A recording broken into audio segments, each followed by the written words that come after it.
లక్ష్మిని కాపాడడానికి విహారీ లక్ష్మి ఉన్న గదిలోకి వచ్చేసి రౌడీలతో ఫైట్ చేస్తాడు. వాళ్ళతో గొడవ పడుతూ ఉంటే లక్ష్మి కంగారుగా చూస్తూ ఉంటుంది. సుభాష్ బయట అంబికకు ఫోన్ ట్రై చేస్తూ ఉంటాడు. ఇక విహారీ లక్ష్మి అక్కడ నుండి పారిపోతూ ఉంటారు. వెనుక నుండి వచ్చిన సుభాష్ అలా అక్కడ ఫోన్ మాట్లాడుతూ కనిపిస్తాడు. సుభాష్ని చూడగానే విహారీ గారు వాళ్ళు అక్కడ ఉన్నారు, మనం ఇటుపక్క నుండి వెళ్ళిపోదాం అని లక్ష్మి విహారీ ఇద్దరు కలిసి వేరే సైడ్ నుండి వెళ్ళిపోతారు. అప్పుడే సుభాష్ ఫోన్ లిఫ్ట్ చేసి అంబికతో మాట్లాడుతూ ఉంటారు. తిడుతూ ఉంటుంది అంబిక, ఏంటి సుభాష్ ఫోన్ లిఫ్ట్ చేయడానికి ఇంతసేపా అని అంటూ ఉంటే, ఎందుకు అంబిక ఎన్నిసార్లు ఫోన్ చేసావు, నేను వాడి చేత సంతకం పెట్టడానికే ట్రై చేస్తున్నాను అని సుభాష్ అంటూ ఉంటాడు. ఏంటి సుభాష్, లక్ష్మి అక్కడ నుండి తప్పించుకుందంట, ఒకవేళ అది అక్కడికి వచ్చిందేమో అని కంగారుగా చేశాను నేను అని ఉంటే నో అంబిక, అది ఇక్కడికి రాలేదు, ఒకవేళ వచ్చినా నా చేతిలో బ్రతుకుతుందా, అసలు ఈ ప్లేస్ దానికి తెలిసే ఛాన్సే లేదు అని సుభాష్ అంటూ ఉంటాడు. అప్పుడు అంబిక, చూడు సుభాష్, లక్ష్మిని చాలా తక్కువ అంచనా వేస్తున్నావు నువ్వు, లక్ష్మి చాలా డేంజర్, నువ్వు లక్ష్మి గురించి తక్కువగా ఆలోచించొద్దు, అది ఏం చేస్తుందో తెలియదు అని అంటూ ఉంటే అప్పుడే విహారీ చాలా టెన్షన్ పడుతూ లక్ష్మి ఇద్దరు పారిపోతూ ఉంటారు. ఇక సుభాష్ ఇలా అంబికతో మాట్లాడుతూ ఉంటాడు. చూడు అంబిక, ఏం కాదులే, నేను చూసుకుంటాను అంతా, వాడి చేత ఎలాగైనా సంతకం పెట్టించేదాకా వాడిని వదిలిపెట్టాను అని అంటూ ఉంటే, ఎలాగైనా సంతకం పెట్టించు సుభాష్, లక్ష్మి అక్కడికి రాకుండా చూసుకో, దాని గురించి నువ్వు చాలా తక్కువగా అనుకుంటున్నావు, అది ఎంత డేంజరో తెలియదు నీకు, వచ్చిందంటే విహారిని తీసుకొని వెళ్ళిపోతుంది అని అంటూ ఉంటే, సరే నేను చూసుకుంటానులే, అదైతే ఇక్కడికి రాలేదు అని ఫోన్ పెట్టేస్తాడు. ఇక వెంటనే ఏమైందన్నా అని ఆ రౌడీ వాళ్ళు అడుగుతూ ఉంటాడు. లక్ష్మిరా, ఇదిగో ఈ అమ్మాయి వస్తే వాడిని తీసుకువెళ్ళిపోతుందని మేడం చెప్తుంది అని అనడంతో, ఈ అమ్మాయా అని ఒక్కసారిగా షాకింగ్గా ఆ రౌడీ చూస్తూ ఉంటాడు. ఏంట్రా ఆ అమ్మాయిని చూడగానే అలా షాక్ అయ్యావు అని అంటూ ఉంటే, ఈ అమ్మాయిని ఇందాకనే పట్టుకొచ్చి పక్క గదిలో ఉంచామన్నా మేము అని చెప్పడంతో, రే ఇంత ఎదవలరా మీరు, ఎందుకు తీసుకొచ్చారు దాన్ని అని సుభాష్ తిడుతూ, పద అక్కడ వాడు ఉన్నాడో లేదో చూద్దాం అని అంటూ ఇద్దరూ కలిసి లోపలికి పరిగెత్తుకొని వచ్చేసరికి రౌడీలంతా దెబ్బలు తగిలి కింద పడి బయటికి వస్తూ ఉంటారు. వాళ్ళని చూసి సుభాష్, ఏమైందిరా, ఎందుకురా ఇలా ఉన్నారు మీరు అని అడగడంతో, అది అన్న అతను వచ్చి మమ్మల్ని కొట్టి తీసుకువెళ్ళిపోయాడన్న లక్ష్మి ఆ అమ్మాయిని అని, ఇద్దరూ కలిసి మమ్మల్ని కొట్టి వెళ్ళిపోయారు ఇక్కడ నుండి అని చెప్పగానే ఒక్కసారిగా సుభాష్ కోపంగా వాళ్ళని కొడుతూ, ఎంత కష్టపడిందంతా వృధా చేశారు కదరా, ఎంత తప్పు చేశారు మీరు, పదండి వెతుకుదాం వాళ్ళని అని అందరూ కలిసి పరిగెత్తుకొని వెళ్తూ ఉంటారు. ఇక విహారీ లక్ష్మి పారిపోతూ ఉంటారు. వెనక నుండి పారిపోయి ఉంటారన్నా అని అనుకుంటూ, మేము ముందు ఉన్నాం కాబట్టి మా ముందు నుండి అయితే వెళ్ళలేదు అంటే ఖచ్చితంగా వెనక నుండే వెళ్ళి ఉంటారు అని ఫాస్ట్గా పరిగెత్తుకొని వెళ్ళిపోతూ ఉంటారు. ఆ రౌడీలు అందరూ కలిసి లక్ష్మి విహారిని వెతకడం కోసం వెళ్తూ ఉంటారు. లక్ష్మి కంగారు పడుతూ, విహారి గారు తొందరగా పదండి, ఆ రౌడీ వెధవులు మళ్ళీ వచ్చేస్తారు అని అంటూ ఉంటే, విహారికి పరిగెత్తడం చేతకాక ఆల్రెడీ చాలా దెబ్బలు తగిలి ఉండడం వల్ల నడవలేకపోతూ ఉంటాడు. ఇంకా లక్ష్మి విహారిని తన భుజాల మీద వేసుకొని పరిగెడుతూ ఉంటుంది. అలా ఇద్దరు వెళ్తూ ఉంటారు. చాలా దూరం పరిగెడుతూ ఉంటారు.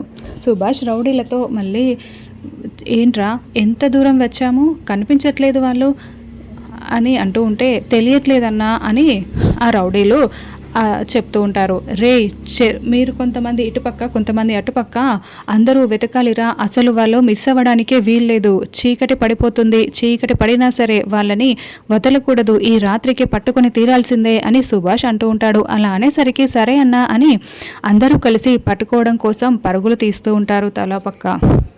తర్వాత లక్ష్మి విహారీ ఇద్దరూ వెళ్తూ ఉంటే విహారీకి నీరసంగా అనిపించి ఒకచోట ఆగిపోతాడు. లక్ష్మి, ఇంకా నా వల్ల కాదు, నేను పరిగెత్తలేను లక్ష్మి అని అంటూ ఉంటే, విహారీ గారు మీరు చాలా నీరసంగా ఉన్నారు, అందుకే పరిగెత్తలేకపోతున్నారు, ఇంకా కొంచెం దూరం వెళ్తే మనకి చీకటి పడిపోతుంది అని అంటూ ఉంటే, చీకటి పడుతుంది లక్ష్మి, కానీ మనం ఎటు వెళ్తున్నామో ఎలా తెలుస్తుంది, అడవిలోకి వెళ్ళిపోతాం కదా అని అంటూ ఉంటే, ఎలాగైనా సరే ఫస్ట్ ఆ రౌడీల నుండి తప్పించుకోవాలి, పదండి విహారీ గారు అని అంటూ అందరూ అంటూ ఉంటే వెళ్ళిపోతూ ఉంటారు. ఇంకా రౌడీ వాళ్ళందరూ కూడా అలా ఫాస్ట్గా వెతుకుతూ ఉంటారు. లక్ష్మి విహారీ వెళ్తూ ఉంటారు. అలా పరిగెత్తి చీకటి పడవడానికి దగ్గరగా వచ్చేస్తూ ఉంటుంది. ఒక చోట వెళ్ళి దాక్కుంటారు లక్ష్మీ విహారి. విహారి గారు సైలెంట్గా ఉండండి, ఆ రౌడీలు వస్తున్నారు అంటే అప్పుడు విహారి ఇలా అంటూ ఉంటాడు, లక్ష్మి మనం పరిగెత్తడం కంటే ఫైట్ చేయడం బెటర్ కదా అంటే, లేదు విహారి గారు, వాళ్ళు చాలామంది ఉన్నారు, వాళ్ళు అందరూ కలిసి మిమ్మల్ని ఏమైనా చెయ్యొచ్చు, మనల్ని మీరు నీరసంగా ఉన్నారు, అది దెబ్బలు తగిలి ఉన్నాయి కాబట్టి మీరు వాళ్ళని ఎదిరించలేరు, అందుకే పదండి విహారి గారు అని అంటే, సరే అని ఇద్దరూ కలిసి మళ్ళీ పరిగెత్తుకొని వెళ్ళిపోతూ ఉంటారు. విహారి లక్ష్మి ఇద్దరు ఒక చోట కూర్చుంటారు. కూర్చోగానే అప్పుడే ఆ రౌడీలు అలా వస్తూ ఉంటారు వాళ్ళ దగ్గరికి. ఇక ఒక రౌడీ పెద్ద గుణపం పట్టుకొని దాన్ని తీసుకొని ఎక్కడైనా పొదల్లో దాక్కున్నారేమో అని గుణపంతో పొడుస్తూ ఉంటాడు. సడన్గా ఆ లక్ష్మీ విహారి అక్కడే ఉంటారు. చాలా టెన్షన్ పడుతూ ఉంటారు. కరెక్ట్గా విహారీ చెయ్యి దగ్గరే గుచ్చేస్తాడు.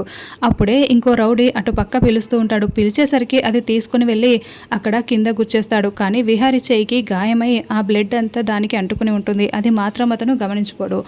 ఇక అప్పుడే విహారి గారు సైలెంట్గా ఉండండి అని అక్కడ నుండి లేచి మెల్లగా పదండి అంటే అలా వెళ్తూ ఉంటే విహారి చేయికి బ్లడ్ కారిపోతూ ఉంటుంది. ఆ బ్లడ్ పోతూ ఉన్నా అలాగే వెళ్ళిపోతూ ఉంటారు ఇద్దరు. ఇక అప్పుడే కొంచెం దూరం వెళ్ళాక లక్ష్మి ఇలా అంటూ ఉంటుంది, ఒక్క నిమిషం ఆగండి విహారి గారు, మీ చెయ్యి అంతా బ్లడ్ పోతుంది, చాలా పెద్ద గాయమైంది అని ఏడుస్తూ లక్ష్మి తన చున్నీని చించి అక్కడ కట్టుకడుతుంది. పదండి అని ఇంకా అని అక్కడ నుండి వెళ్ళిపోతూ ఉంటారు.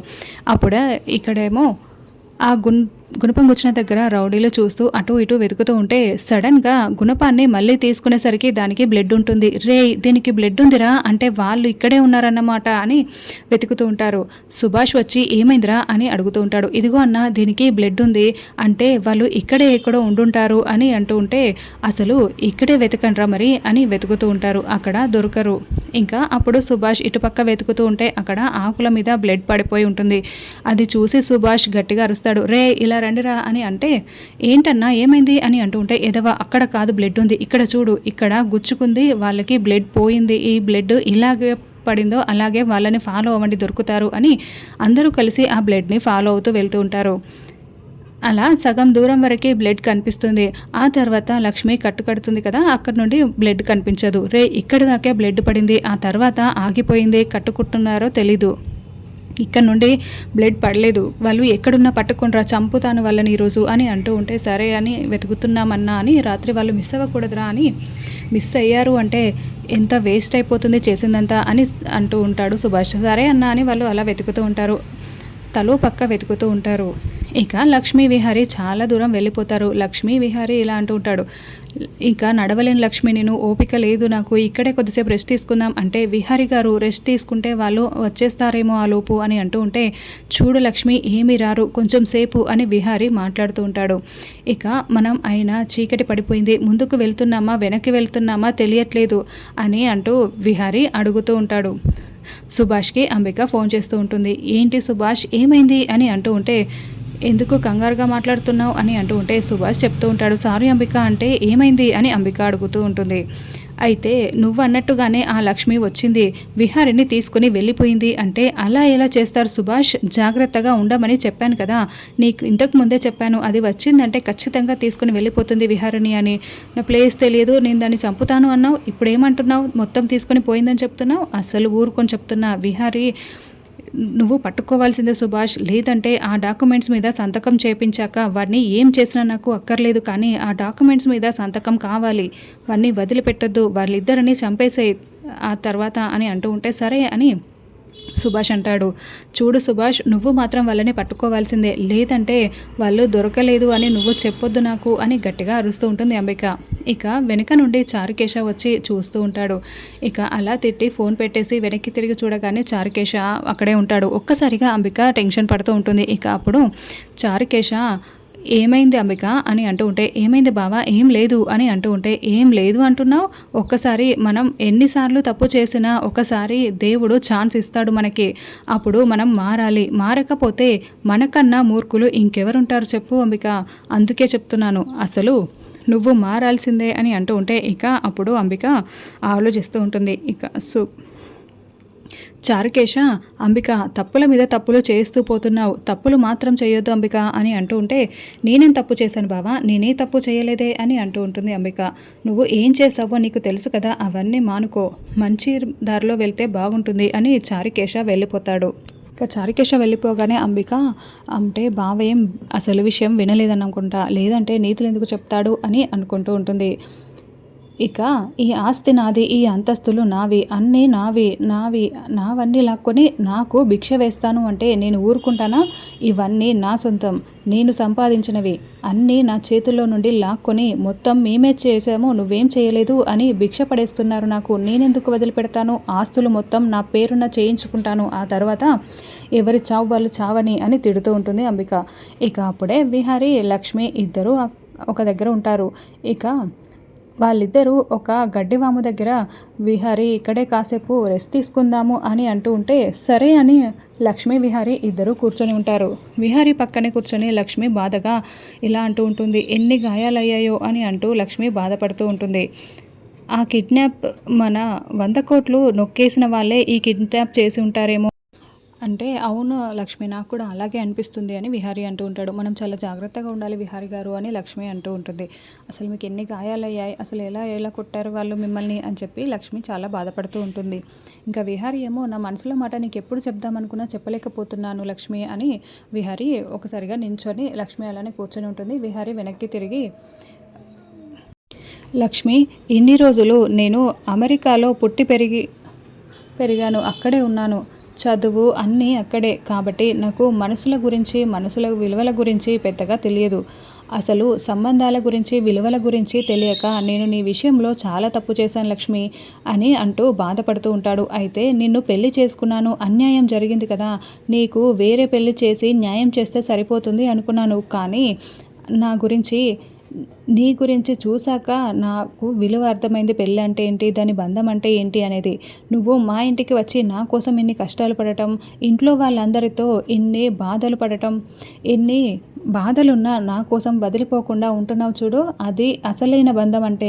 తెలుసుకున్నాను, అన్నీ తెలుసుకున్న తర్వాత నీతో బాగుందాం అనుకుంటే ఎప్పుడు ఏదో ఒక సమస్య, ఏదో ఒక గొడవ, ఇవన్నీ జరుగుతూనే ఉన్నాయి లక్ష్మి అని విహారీ బాధగా చెప్తూ ఉంటాడు. లక్ష్మి అలా చూస్తూ ఉంటుంది. లక్ష్మికి వెనక్కి తిరిగి మాట్లాడుతూ ఉండేసరికి ఇంకా లక్ష్మి కూర్చొని వింటూ ఉంటుంది. ఇక విహారీ, ఎన్నోసార్లు నా మనసులో మాట, అప్పటి నుండే నువ్వు నా కోసం పదే కష్టాలు బాధలు అన్నీ చూశాక నువ్వంటే నా మనసులో చాలా గొప్ప స్థానంలో ఉండిపోయావు. నీతో మాట్లాడాలి, నిన్ను చూడాలి అని ఎప్పుడూ అనిపించేది లక్ష్మి, నీతోనే ఉండాలనిపించేది. అందుకనే నీకోసం నేను ఏదేదో చేయాలి అనుకున్నాను, కానీ ఏం చేయలేకపోయాను. నిన్ను ప్రతిసారి బాధ పెట్టడం తప్ప కనీసం నా మనసులో మాటైనా చెప్పాలి అనుకున్నాను, కానీ చెప్పలేకపోయాను అని చెప్తూ ఉంటాడు విహారీ.